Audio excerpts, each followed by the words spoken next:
Hello all welcome back to Yashaswini Vamshika cooking and tips channel. First tip వచ్చేసి the best tip అండి. ఇంట్లోనే రూపాయి ఖర్చు లేకుండా ఇంట్లో ఉన్న వాటితోనే గిన్నెలు కడుక్కునే లిక్విడ్ని ఎలా తయారు చేసుకోవాలో చూద్దాం. దానికోసం ఒక గ్లాసు వాటర్ని అయితే వేసేసుకున్నాం.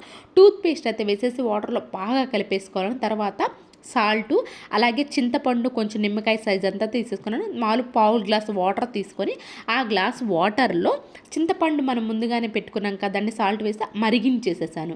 కొంచెం చల్లారిన తర్వాత ఆ మరిగించేసి వెంటనే స్టవ్ ఆఫ్ చేసి కొంచెం చల్లారిన తర్వాత ముందుగానే కలిపేసుకున్న పేస్ట్ వాటర్ ఉంటే పేస్ట్ వాటర్లో వేసేసాను. ఆ తర్వాత సర్ఫ్ ఉంటుంది కదా, సర్ఫ్ వేసేసి బాగా కలిపేసేసాను. కొన్ని చల్లారిన తర్వాత బాటిల్లో కనుక పోసి పెట్టేసుకున్నామే అనుకోండి, మనకి రూపాయి ఖర్చు లేకుండా విమ్ లిక్విడ్ని ఇంట్లోనే తయారు చేసుకొని చాలా నీట్గా అయితే, బయట మీరు నమ్మండి, బయట తీసుకొచ్చుకున్న దానికంటే కూడా చాలా నీట్గా క్లీన్ అయిపోతుంది. ఎలాంటి బ్యాడ్ స్మెల్ వద్దు. అందులో మన చేతులతో చేసింది కాబట్టి మనం ఫుల్ అయితే సాటిస్ఫై అవుతాం. ఒకసారి ట్రై చేసి చూడండి ఖచ్చితంగా. నెక్స్ట్ టిప్ వచ్చేసేసి, మనం కొంచెం ఆనియన్ కూరలో మీకు కట్ చే మిగిలింది అనుకోండి, ఆనియన్ డైరెక్ట్ ఫ్రిడ్జ్లో పెడితే ఏమవుతుందంటే ఫ్రిడ్జ్ అంతా స్మెల్ వస్తుంది. అదే బయట పెడితే ఏమవుతుంది, బయట అంతా కూడా ఫంగస్ ఫామ్ అయిపోతుంది. అలా మనకి ఫంగస్ ఫామ్ అవ్వకుండా ఉండాలి. అండ్ అలానే ఫ్రిడ్జ్లో పెట్టినాక ఫ్రిడ్జ్ అంతా వాసన రాకుండా ఉండాలి. ఈ విధంగా అల్యూమినియం ఫాయిల్ కనుక చుట్టేసి ఫ్రిడ్జ్లో కనుక పెట్టేసామో అనుకోండి, ఎలాంటి బ్యాడ్ స్మెల్ ఉండదండి. ఎప్పుడైనా సరే ఆనియన్ మిగిలిపోయినప్పుడు ఫ్రిడ్జ్లో పెట్టాలనుకున్నప్పుడు ఈ విధంగా అల్యూమినియం ఫాయిల్ చుట్టేసి పెట్టేసాయి. ఐ హోప్ ఇటుపై అయితే నచ్చిందని అనుకున్నాను. ఖచ్చితంగా ప్లీజ్ ఒక లైక్ చేసి నా ఛానల్ అయితే సపోర్ట్ చేయడం అసలు మర్చిపోకండి. నెక్స్ట్ టిప్ వచ్చేసి సోపు. మనం సోప్ బాక్స్లో ఈ విధంగా కనుక పెట్టేసుకున్నామే అనుకోండి, అడుగును కొంచెం వాటర్ అనేది నిలిచిపోవడం వల్ల ఏమవుతుంది అని అంటే, సోప్ అంతా కూడా అడుగంతా వాటర్ వాడుకుని సోప్ కూడా త్వరగా కరిగిపోయే ఛాన్స్ అయితే ఉంటుంది.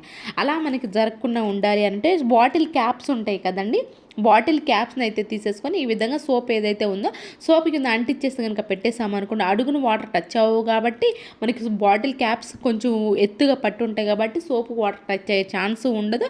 అండ్ అలానే ఎక్కువసేపు ఉంచుకోవాల్సిన అవసరమే లేకుండా బాటిల్ ఏదైతే వాటర్ కొంచెం లిక్విడ్గా ఉంటుందో అప్పుడు పెట్టేసేసి మనకు కావాలన్నప్పుడు సోపుతో మనం స్నానం చేసుకోవాలన్నప్పుడు ఆ బాటిల్ క్యాప్స్ కనుక తీసేసేస్తే ఆ తర్వాత మనం అవసరమైనప్పుడు పెట్టేసుకున్నామే అనుకోండి, సోపు కరగకుండా అయితే ఉంటుంది. అండ్ నెక్స్ట్ వచ్చేసి ఎవరైనా సరే జెట్ కాయిల్స్ యూజ్ చేసే వాళ్ళు ఉన్నారు అనుకోండి, వాళ్ళకి ఖచ్చితంగా స్టాండ్ కూడా కావాలి కదండి. ఇన్ కేస్ మీకు స్టాండ్ కనుక అవైలబుల్లో లేదు అనుకోండి, ఆ టైంకి ఏమాత్రం టెన్షన్ పడొద్దండి. ఈ సింపుల్ ట్రిక్ని ఉపయోగిస్తే చాలా స్టీల్ది మాత్రమే తీసుకోవాలండి. ఇక్కడ ప్లాస్టిక్ది అయితే అసలు తీసుకోకూడదు. బట్టలు పెట్టుకునే క్లిప్స్ ఉంటాయి కదండి, ఆ క్లిప్స్ స్టీల్ మాత్రమే తీసుకొని ఈ విధంగా కనుక పెట్టేసుకున్నామే అనుకోండి, మనకేంటంటే ఆ టైంకి మనకి ఖచ్చితంగా కొన్నిసార్లు అవసరం అయినప్పుడు స్టాండ్ లేదనుకున్నప్పుడు ఈ విధంగా అయితే ట్రై చేయండి బట్టల క్లిప్తో. అండ్ నెక్స్ట్ వచ్చేసి డేట్ బాక్స్ ఉంటుంది కదండి, డేట్ బాక్స్ని మనం కూడా బాక్సులు, డేట్ బాక్స్ అనే కాదులే కదండి, ఇలాంటి ప్లాస్టిక్ బాక్స్లు ఏవైనా సరే కానివ్వండి యూజ్ చేస్తూ ఉంటాం. తర్వాత అయిపోయాక అనవసరం అని చెప్పేసి పడేస్తాం. దీంతో కూడా బోల్డ్ టిప్స్ అయితే ఉన్నాయండి, బట్ ఇది కూడా బెస్ట్ టిప్ అయితే ఖచ్చితంగా అవుతుంది. దానికోసం ఫస్ట్ అయితే మార్క్ చేసుకున్నాను. మార్క్ జాయిన్ చేసుకున్న దాని ప్రకారం కొంచెం చాకుని కనుక వేడి చేసి కట్ చేసుకున్నామే అనుకోండి, ఈజీగా మన కటింగ్ అనేది అయిపోతుంది. ఆ తర్వాత డబుల్ టేప్ ప్లాస్టర్ ఉంటుంది, డబుల్ టేప్ ప్లాస్టర్ కానివ్వండి, లేదు అంటారు బ్యాక్ సైడ్ ఏదైనా గ్లూ పెట్టి కానీ అంటించేసుకోవచ్చు అండి. కిచెన్లో మనకి ఏంటి అని అంటే గ్యాస్ కట్టర్లు ఉంటాయి కదండి, గ్యాస్ కట్స్ ఏంటి అంటే మనం ఎక్కడ పడితే అక్కడ పడేస్తూ ఉంటాం. కొన్నిసార్లు మన హడావిడిలో ఉన్నప్పుడు అస్సలు గ్యాస్ కట్టలు అని అస్సలు కనిపించదు. అలా మనకు జరగకుండా ఉండాలంటే ఎక్కడైనా డోర్ పక్కన కానివ్వండి, ఈ విధంగా మన డేట్ బాక్స్ కానివ్వండి అంటించేసి పెట్టేసాము అనుకోండి, మన గ్యాస్ కట్స్లు అక్కడే ఉండిపోతాయి కాబట్టి ఈజీగా మనకు అవసరానికి కనిపిస్తాయి.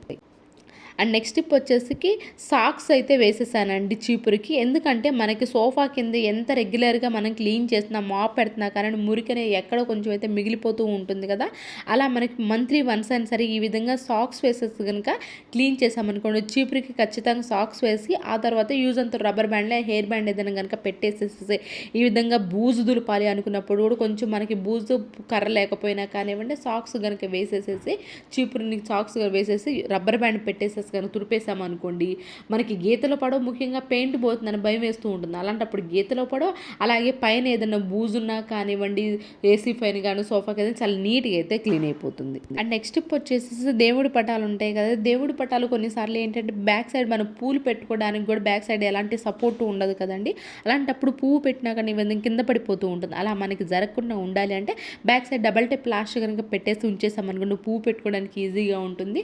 ఇలా మనకి డబల్ టేప్ ప్లస్ చాలా విధాలుగా ఉపయోగపడుతుందండి. డబుల్ టై ప్లస్ ఒక చిన్న ఉంటే చాలు మనకి ఎన్నో ఉపయోగపడుతుంది. సో బ్యాక్ సైడ్ పూలు పెట్టుకోవాలన్నప్పుడు ఇబ్బందిగా ఉన్నప్పుడు ఈ విధంగా డబుల్ టై ప్లాస్ పెట్టి పెట్టేసామనుకోండి పూలు అయితే ఈజీగా వంటుకుపోతూ ఉంటాయి. నెక్స్ట్ టిప్ వచ్చేసేసి మనం అగరబత్తి ఎందుకు వెలిగించుకుంటాం, మంచి వాసన వస్తూ ఉండాలని కదండి. అయితే కొన్నిసార్లు ఏమవుతుంది, అగరబత్తి వెలిగించిన వెంటనే మనకి కొండెక్కుతున్నట్లు అనిపిస్తూ ఉంటుంది. అలా జరగకుండా ఉండాలి అని అంటే అండ్ ఇంకా ఎక్కువ మంచి వాసన వస్తూ ఉండాలి అని అంటే మనం అగరబత్తి వెలిగిస్తూ ఉంటాం. దానికి టాల్కమ్ పౌడర్, మంచి వాసన వచ్చేది టాల్కమ్ పౌడర్ ఇంట్లో కనుక ఉంది అనుకుంటే దాన్ని వేసేయని. లేదు అంటారు రోజ్ వాటర్ ఉంటాయి కదా, rose water first corner point ఏదో అది తడపకుండా మిగిలిందంతా తడిపేసి ఇలా వెలిగించుకుంటుండడానికి మనకి ఎక్కువసేపు వెలుగుతుంటే మంచి వాసన కూడా వస్తూ ఉంటుంది. ఈరోజు టిప్స్ ట్రిక్స్ యూస్ఫుల్గా అనిపించి ఉంటే మాత్రం ఈ టిప్స్ అన్ని ఒకసారి ట్రై చేయండి. ఏది మీకు బాగా నచ్చింది అనేది కూడా కమెంట్ బాక్స్లో కమెంట్ చేయండి, లైక్ చేయండి, షేర్ చేయండి, సబ్స్క్రైబ్ చేసుకోవడం మాత్రం అసలు మర్చిపోకండి. Thank you so much for your watching.